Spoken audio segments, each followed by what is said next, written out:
Well, this morning we were in Isaiah 55. I'd like us to turn back a couple of chapters this evening to Isaiah 53.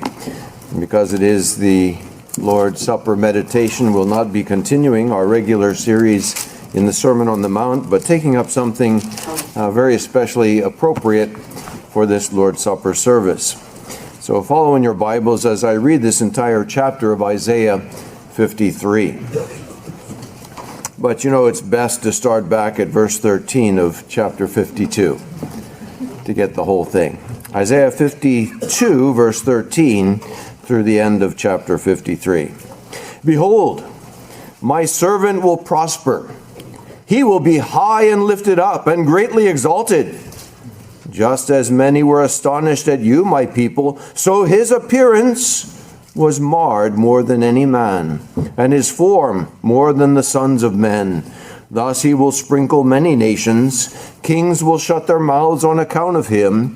For what had not been told them, they will see, and what they had not heard, they will understand. Who has believed our message? And to whom has the arm of the Lord been revealed? For he grew up before him like a tender shoot, and like a root out of parched ground. He has no stately form or majesty that we should look upon him, nor appearance that we should be attracted to him. He was despised and forsaken of men, a man of sorrows and acquainted with grief, and like one from whom men hide their face. He was despised, and we did not esteem him. Surely our griefs he himself bore, and our sorrows he carried. Yet we ourselves esteemed him stricken, smitten of God, and afflicted. But he was pierced through for our transgressions. He was crushed for our iniquities.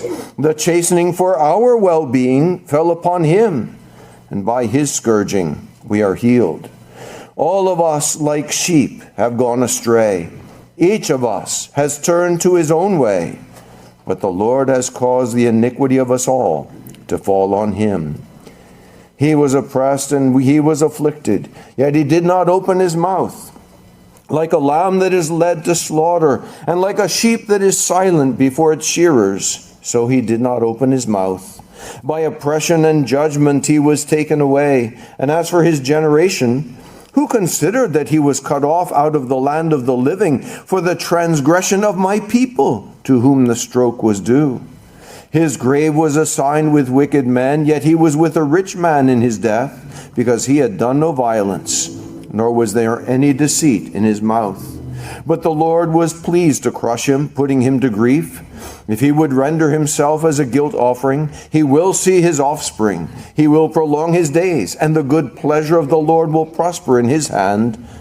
As a result of the anguish of his soul, he will see it and be satisfied. By his knowledge, the righteous one, my servant, will justify the many, as he will bear their iniquities.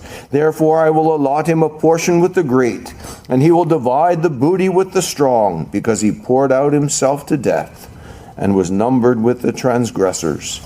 Yet he himself bore the sin of many, and interceded for the transgressors. Well, let's come to God in prayer and ask for his help as we consider this word.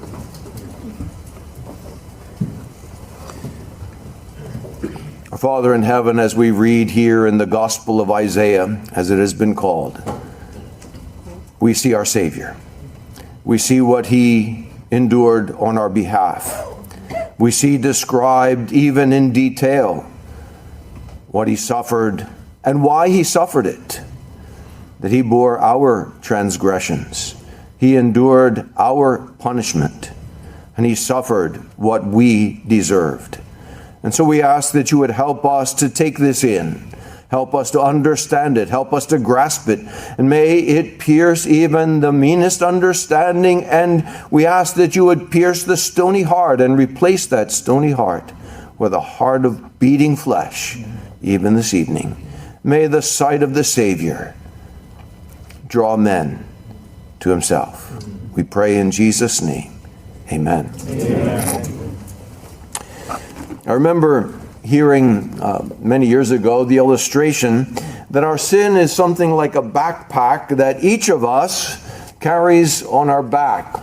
And we all have this backpack, but it's of course easier to observe the backpack that's on everyone else's back and not to notice so much what you're carrying yourself. Just like Bunyan's pilgrim, he had that burden that he was bearing. Well, he knew about it because evangelist had told him, and he began to feel it. Many don't even notice it, but it's easy to notice the sin of others around us. And so it was, this illustration was drawn out, and the obvious could be stated that every man has a backpack of sin. Every man's backpack is filled with different stuff than every other man's backpack. But it's so much easier to look into what other people have than to see what's in your own backpack of sin. And that illustration, in a way, we find here in the text before us, especially verse 6, is what we'll consider this evening. All of us, like sheep, have gone astray. So it's a universal problem. Each of us has turned to his own way. There's a particular individual aspect to that universal problem. And then there's the solution.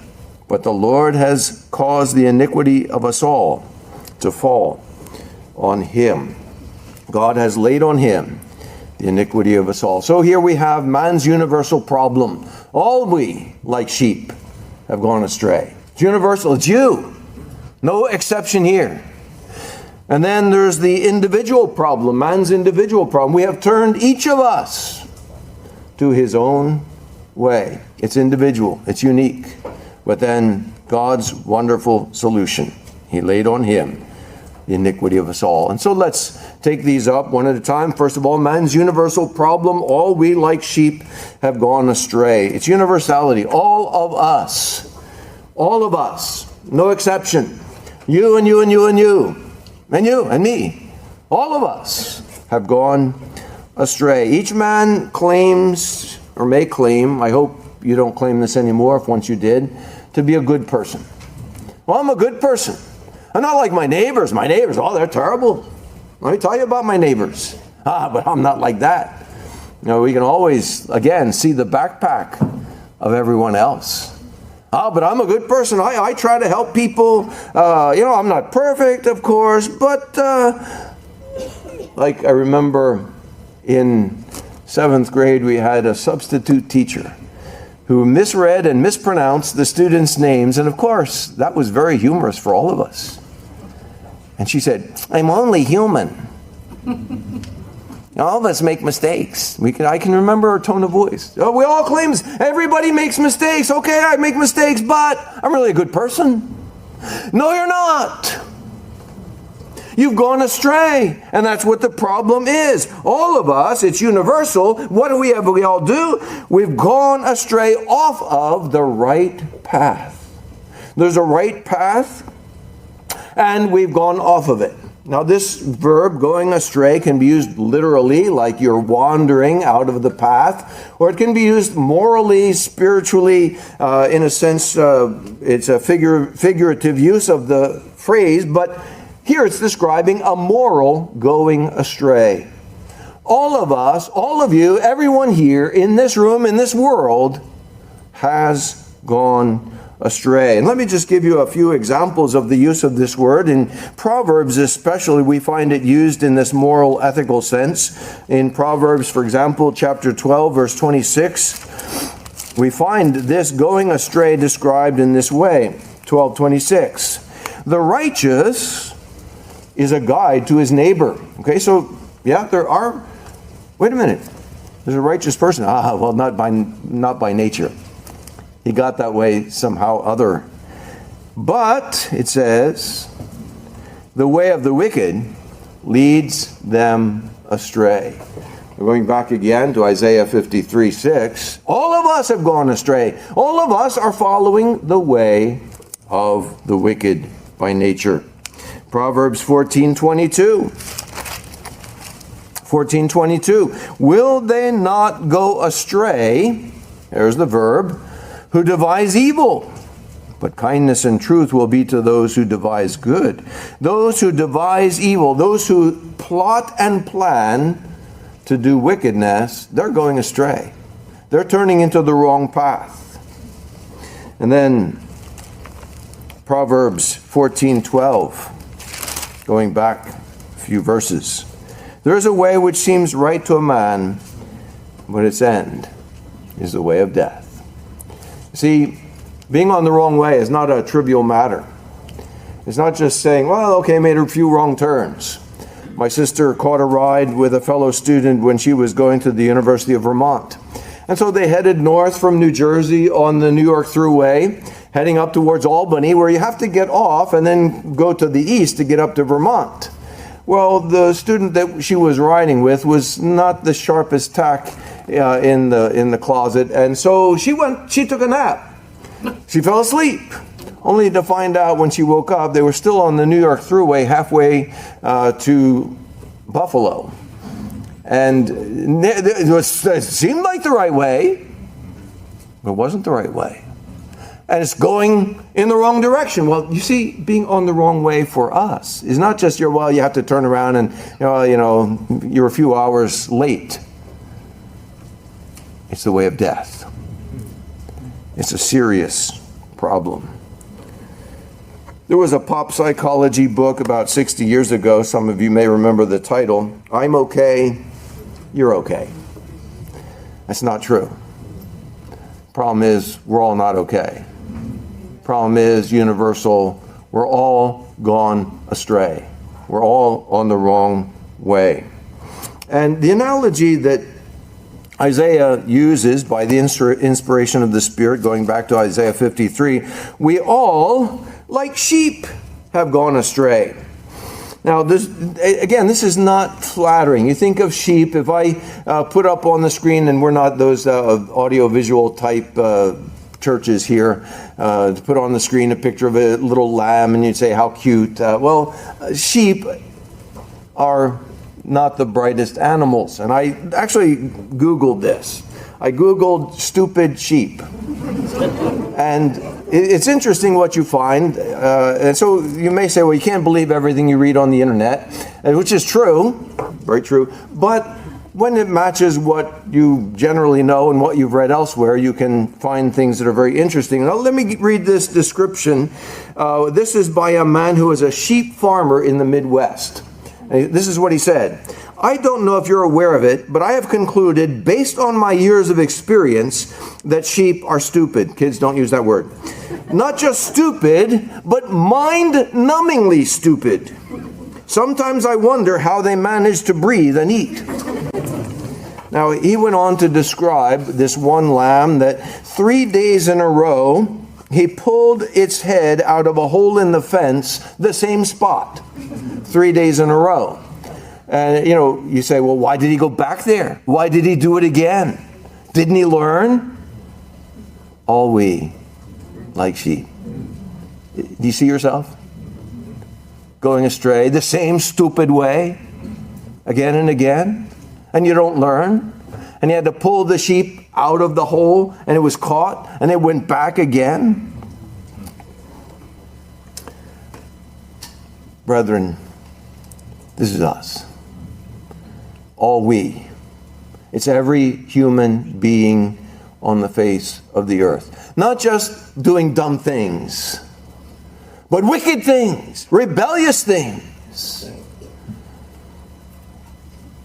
As Daniel prayed in Daniel chapter 9, we have sinned. We have done iniquity. We have acted rebelliously. And he pleaded before God not on the basis of any righteous deeds of the people of God. God's people. All we, like sheep, have gone astray. And so the point is this: there's a universal problem with man, and the problem is sin. The problem is not just that we make mistakes, not just that we do dumb things, but that we rebel, and we have rebelled, and we're on a path of rebellion by nature. All we, like sheep, from birth, have gone astray. We have this backpack loaded full of sin, rebellion against God. But every man's backpack, as I said, is filled with different type stuff, different things than every other man's backpack. And that leads us to the second point here in Isaiah 53:6. All of us like sheep have gone astray. Each of us has turned to his own way. We have turned everyone, the New King James says, to his own way. Literally, a man to his way we have turned. Now, it's a Hebrew idiom, a Hebrew expression of saying, okay, we've all done this, but we've all done it, each individually his own way. Now, again, there's a we is the subject of the word. We have turned. So it's again universal. We've all done this, but there's a unique individual aspect to it. We have turned his own way. Now we've turned from God's way. Okay, here's the path. Here's the right way. Here's the way we should go. And I said in the first part that it's universal. We've all gone astray, but we've all turned not God's way, but our way. Look back in Isaiah chapter 30. Isaiah chapter 30, God describes the rebellion of his people, the rebellious children.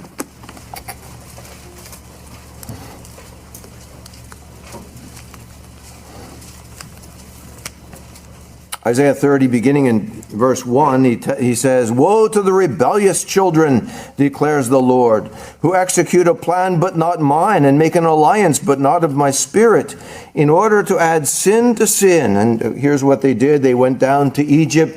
That was against God's word, against his direction. And so look down verse 9 as he describes this rebellious people. Verse 9.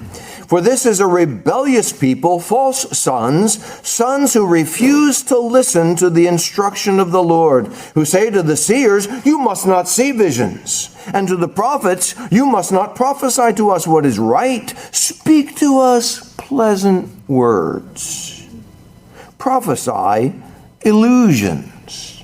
Get out of the way, turn aside from the path, let us hear no more about the Holy One of Israel." And so again, here's God's way. And they've turned away. They said, "Don't tell us anymore. All right, if you got to preach, tickle our ears.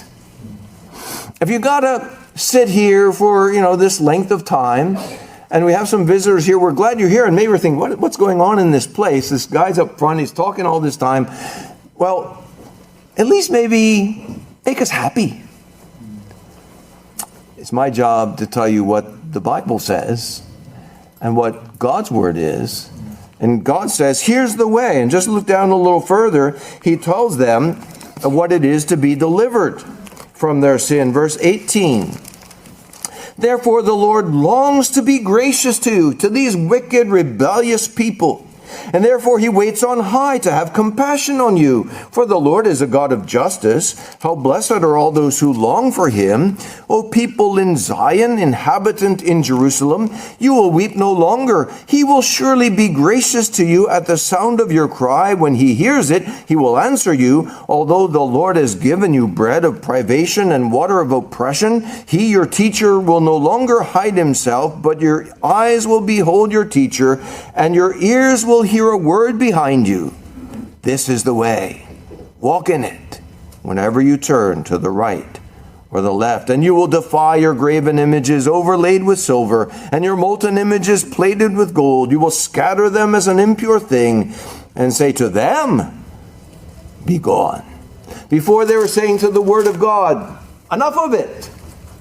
Now they're saying to their sin, "Enough of it." But notice again, what are they hearing whispering behind them?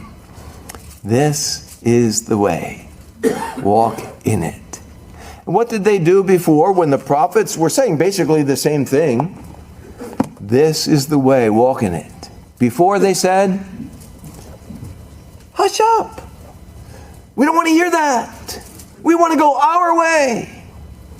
And so again, here's the problem. Going your own way. We have God's word, the Bible. And kids, from a child, you've heard the Bible. Your parents have told you God's law. And they've said, this is the way you ought to live. How do you act? Tired of that? I hope not. Here's the way. walking, but by nature. I remember being a child. I do. It was a while ago. But I remember somehow not always liking it when I was told how I ought to live.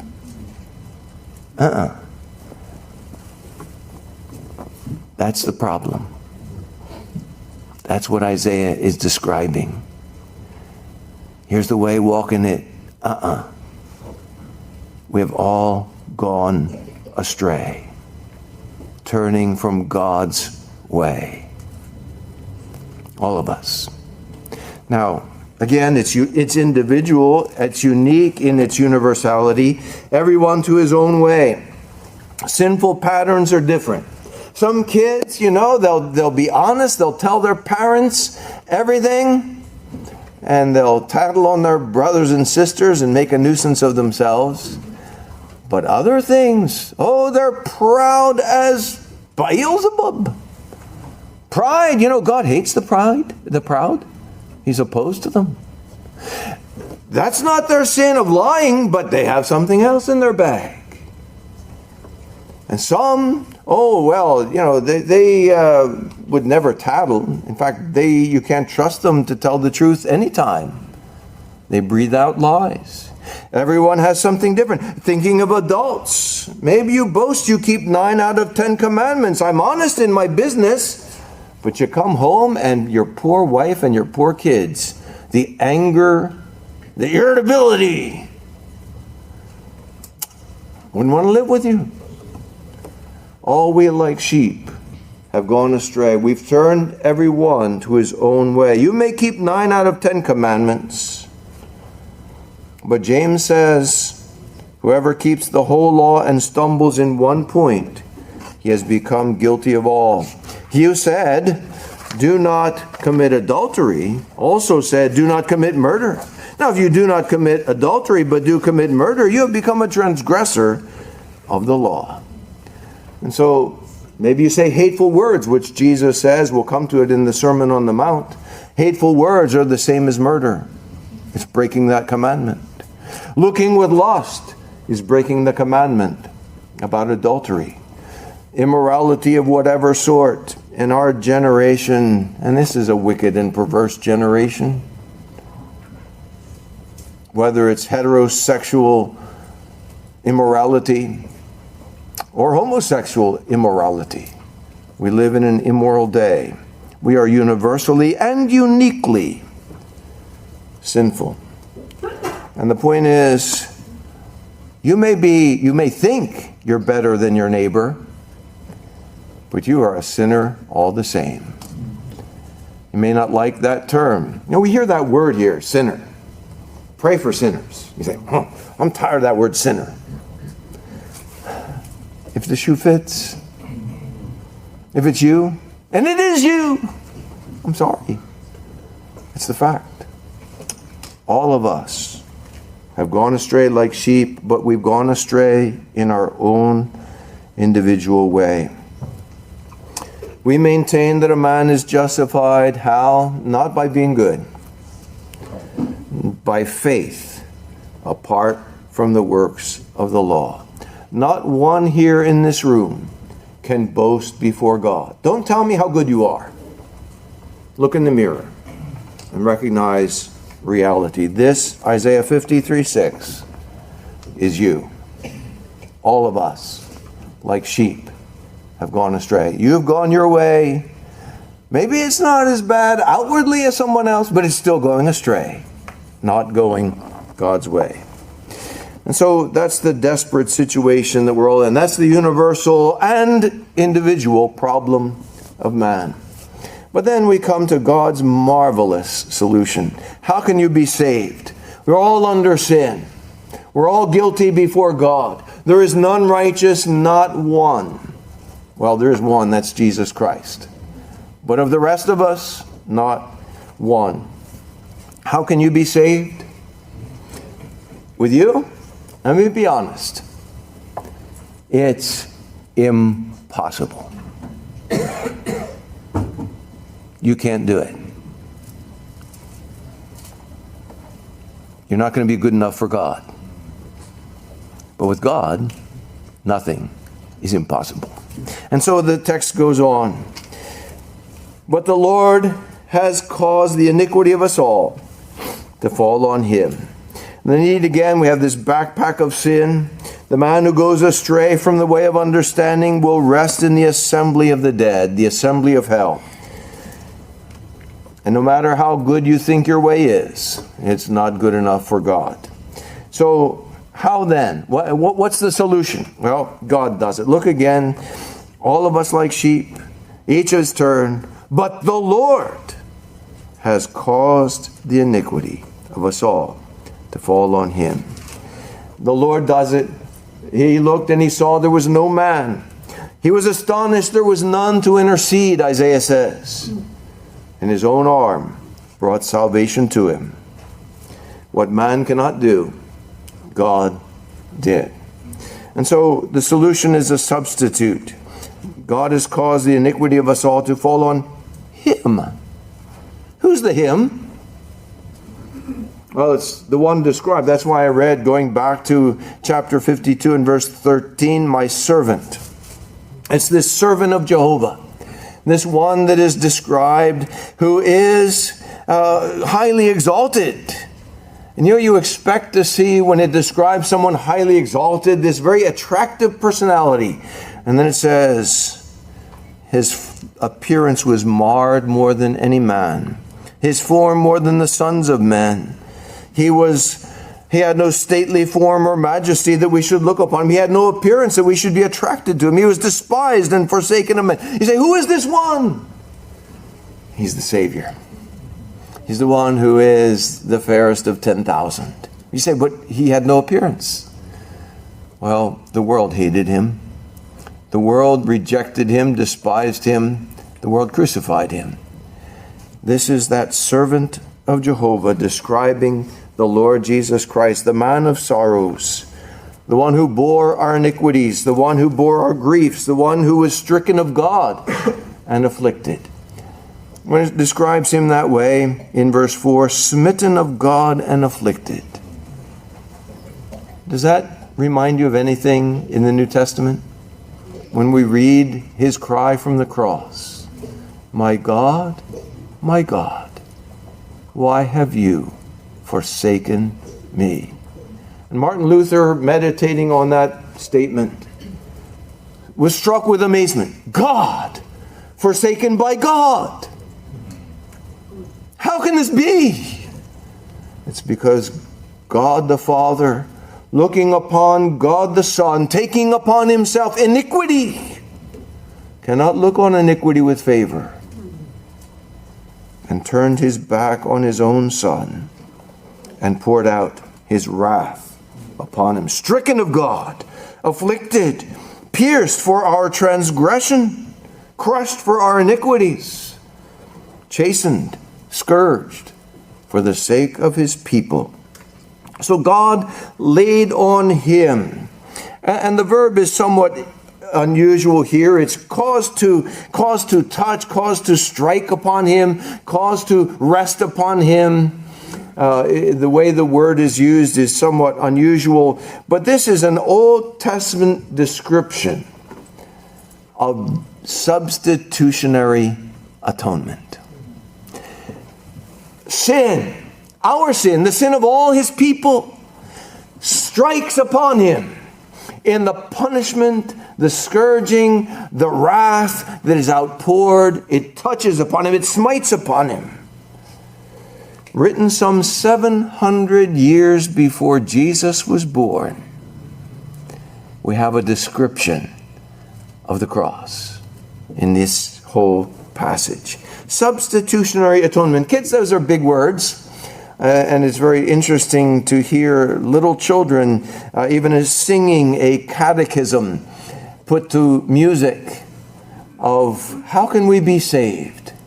Only by faith in Jesus Christ, in the substitutionary atoning death on the cross. What's that mean?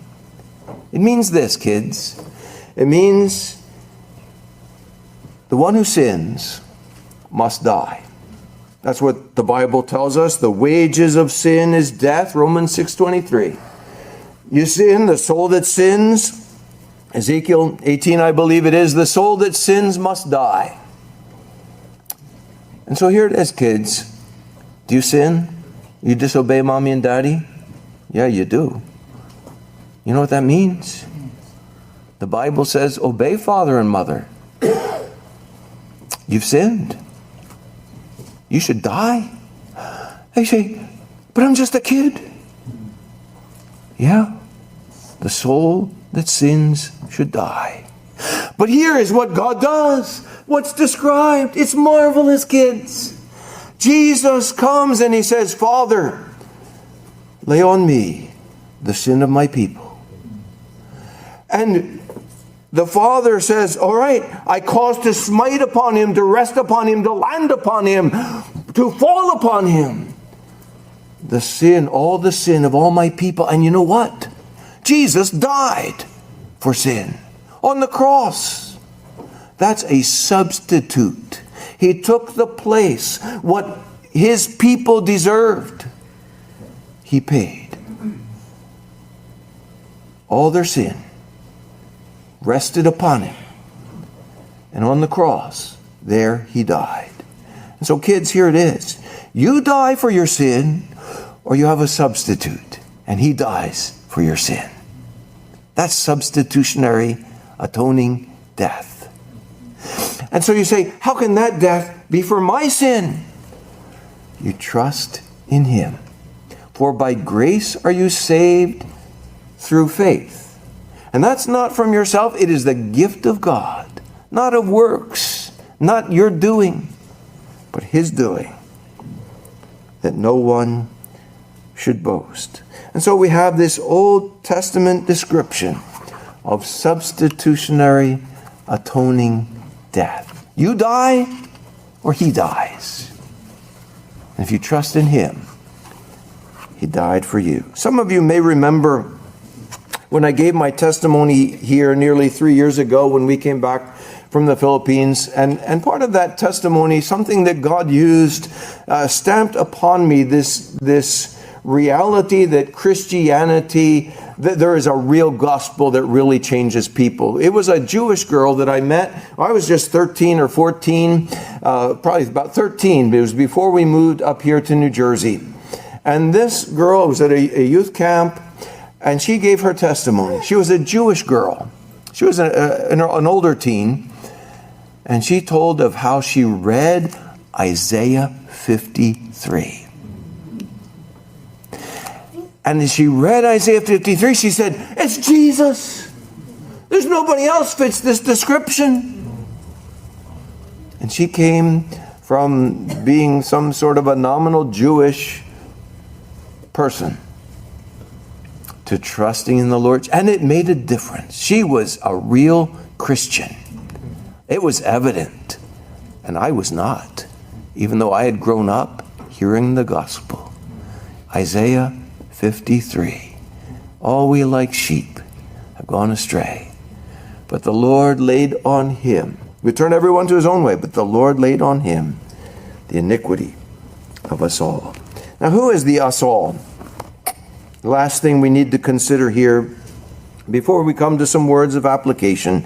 The Lord has caused the iniquity of us all. And it's the same Hebrew expression as earlier in the text. All of us, all of us, like sheep, have gone astray. And so the iniquity of us all, God, the Lord, laid on him. Now, does that mean that everyone who went astray, that God put all of their sin on Jesus? Well, if that's the case, no one would be in hell. Honestly, isn't it so? If Jesus paid for their sin, it would not be just in God to demand that you pay also, that anyone pay. And so Hitler would be in heaven. Pol Pot would be in heaven because their iniquity would have been laid on Jesus. Is that the case? Obviously not. Well then, who is the all of us that's described at the end of the verse? This last phrase, the iniquity of us all was caused to fall on him. Well, you remember the words of the angel to Joseph in Matthew 1:21? You shall call his name Jesus. That means Jehovah saves. You shall call his name the Lord is salvation, because it is he who will save what? Matthew 1:21, you have that memorized, kids? He will save his people from their sins. I say, well, I guess I'm out. There's no hope. Oh, but there is hope. How do you know you're one of his people? How do you know you're not one of his people? Here's the description of his people. John 10:27. My sheep. Yeah, they're still sheep. Still do pretty dumb things. My sheep, but this is the mark. This is the difference from those who are still going astray. My sheep hear my voice, and I know them, and they keep following, present tense, me. Oh yeah, maybe they turn here or there, but they get back because they like my voice. They love my voice. Just as we sang earlier, I was a wandering sheep. I was going my own way. But I heard the shepherd's voice. He called me from the paths of sin. Called me to turn away, as we heard from Isaiah 55. Turn from your wicked way. Turn from your evil thoughts. I turned. I heard his voice. And I began to follow him. Now, you don't follow somebody you don't know. I hope you don't. Kids, would you follow somebody who says, come here? Well, who are you? And especially in this day and age. But you follow someone you know and love. Your dad says, come. Yes, Daddy. My sheep hear my voice. They come to know him. They trust him. They've put their faith in him. They've turned from their way. And they follow him. And so, can your sin be laid on Jesus? Turn from your way and trust in him. My sin, oh the bliss of this glorious thought.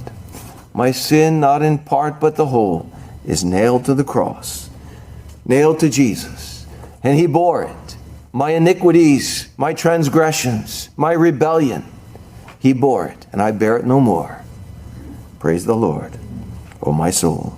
How can you be saved? As that children's catechism goes, that's put to music. How can we be saved? Only by faith in Jesus Christ, in his atoning death on the cross. Faith, trust him alone. And so as we conclude then this evening, our Lord's Supper meditation, what are the implications for us? When we read Isaiah 53:6, well, first of all, there's confession. Yeah, I was a pretty dumb sheep. And I kept doing the same sinful things, even though I knew it wasn't good. And sadly, there's still remaining sin. And sadly, I still do some dumb things over and over. I have no hope in myself. I turn from that. I turn from it again and again. Repentance is a continuing work. I turn from my sin. And I turn to Jesus, my Savior, and lay on him all my sin. Confession and trust. But then there's praise. Amazing grace, how sweet the sound that saved a dumb sheep like me. A wretch like me. A wicked, rebellious sinner going my own way like me. With all my backpack of sin, he took it. It was nailed to the cross. He paid for it. Praise God for his grace. Where would I be? Think of this. You know, we sometimes take grace for granted, even though, and if you've been in this church for any length of time, you've heard about grace, you've heard about salvation, you've heard about what Jesus did, and maybe you're used to it. Stop and think. Where would you be if Isaiah 53:6 was not true? If your sin was not laid on him, but was still on you, you'd be bound for hell. and you know it, and you deserve it. All we like sheep have gone astray, turned every one, me too, his own way. Amazing grace. But God has laid on him the iniquity of us all. Where would you be without Jesus? Praise God for amazing grace. And as we come to the feast then this evening, the bread and the cup, we have it before us. And we remember our Savior. All my iniquity he bore. All my transgressions, all my rebellion, all my going astray was laid on him.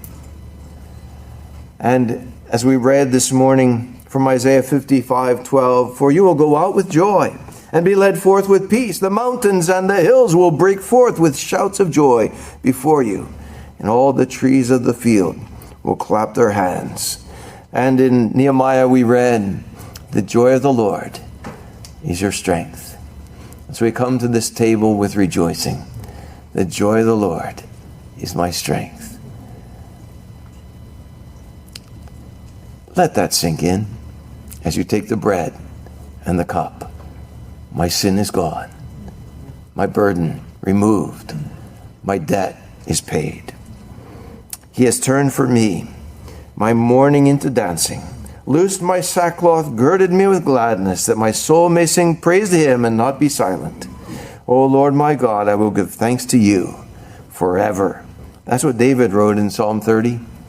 I will give thanks to you forever. Take the cup and the bread with thanksgiving tonight and determine to serve him more fully. If the Lord caused my iniquity to fall on him, he died and I don't have to die. He died and I go to glory because he took the cross of shame. What can I do for him? And for those of you who are helping with the Vacation Bible School this next week, it's a lot of work. But think of this. What joy to serve such a master. Don't take it as a burden. I got all these kids, 128 of them. And who knows who else is going to show up? Maybe the little monster will be there. Well, serve the Lord with gladness. Think of what he did for you with your monsterness. Serve him. Don't shrink back. And lastly, dear friends, again, look at it. The Lord caused the iniquity of us all to fall on him. You think your sin is a little thing? Look at the cross. Is it a little thing that God would send his beloved Son to die? Thus, to die? To save sinners? To save those who are dumb sheep like you? That's what he did. Sin's not a little thing. If it were a little thing, you wouldn't read about the cross.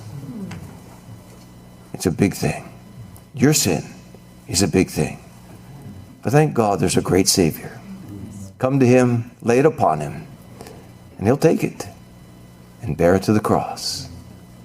He die, you no die. If you don't trust him, though, you will die. Let's pray. Hallelujah. We cry, what a Savior. We thank you, O Lord, that you laid on him, on your servant, on our Savior, your Son, the iniquity of all your people. And we do plead that that would be true of everyone in this room tonight, everyone hearing my voice through the internet, everyone tuned in whatever way to this service, that they would lay their hands on the head of that sheep, the Lord Jesus, the sacrifice, confess their sin, transfer their burden to him, and bear it no more. Have mercy, draw sinners to yourself as Jesus, your Son, was lifted up tonight. And as we remember him in the supper of remembrance, we ask, O Lord, that we might do so with great joy. We pray in Jesus' name. Amen. Amen.